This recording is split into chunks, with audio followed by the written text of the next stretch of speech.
this one just sort of grabbed my attention because I love science communicators and the rock stars like Brian Cox or Neil deGrasse Tyson, the ones that you see out there doing things. Now, I saw a video and it was clickbaity, the title, and it was misrepresented what it was actually about. It was kind of suggesting that Neil deGrasse Tyson was going to throw shade on Brian Cox.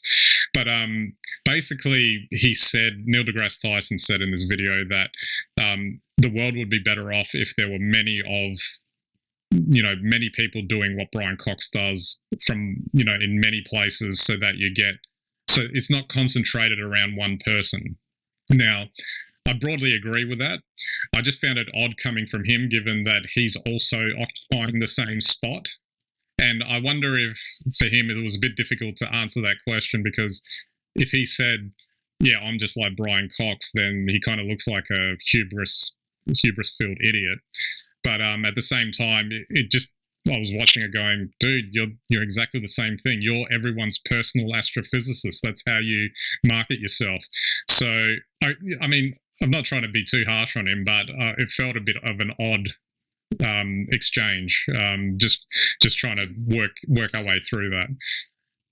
Oh, look, I agree. I've felt exactly the same way as you, Ben. And look, I admire both of them very much. I think they've been fantastic in terms of science communication and opening people's minds to science. But I think it's, we're limited by sort of the way social media works. They've got incumbent positions effectively, and there are hundreds of other Brian Coxes and Neil Tyson, but they're just not as visible, because they don't hold the ascendancy in terms of celebrity or number of likes or influence. So,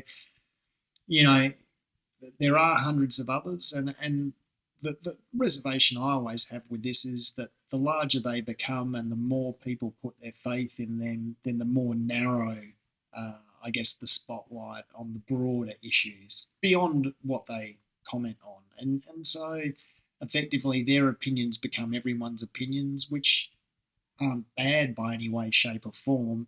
But in a social media world, that just means people tend to follow their opinions rather than to form their own. And I think both Brian and Neil would agree that that's not necessarily a good thing.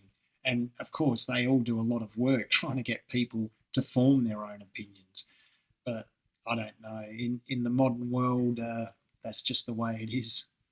I guess just to close it out, there is an old school element to this. Like, we talk about social media, all the advances in technology and whatever, but it's still like, it's almost like a law of physics, just not to, to pardon the pun.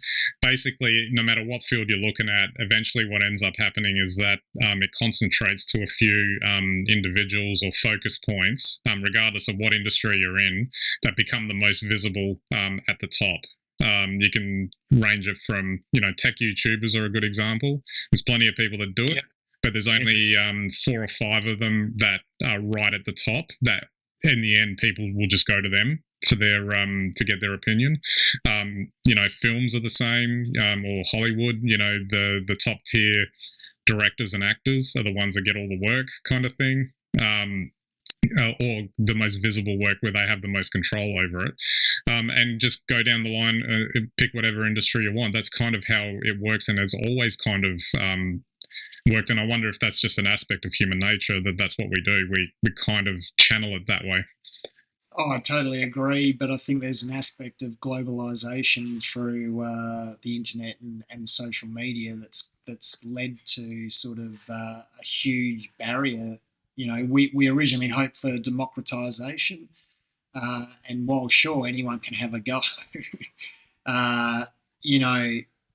with that sort of globalization and very narrow channel to the top, of course you end up with actually a real skewing of views. And so we're very lucky to have people like Neil and Brian Cox there, who have substantial followings and substantial influence, which they use for good, for the benefit of everyone. So, that's the fantastic bit. But, it's very hard for other people to be heard as well. And of course, that I think the biggest concern I have just generally is that people just now tend to follow, whereas once upon a time they would have listened much more deeply to people like Neil and Brian, but now they just follow, like, and then move on.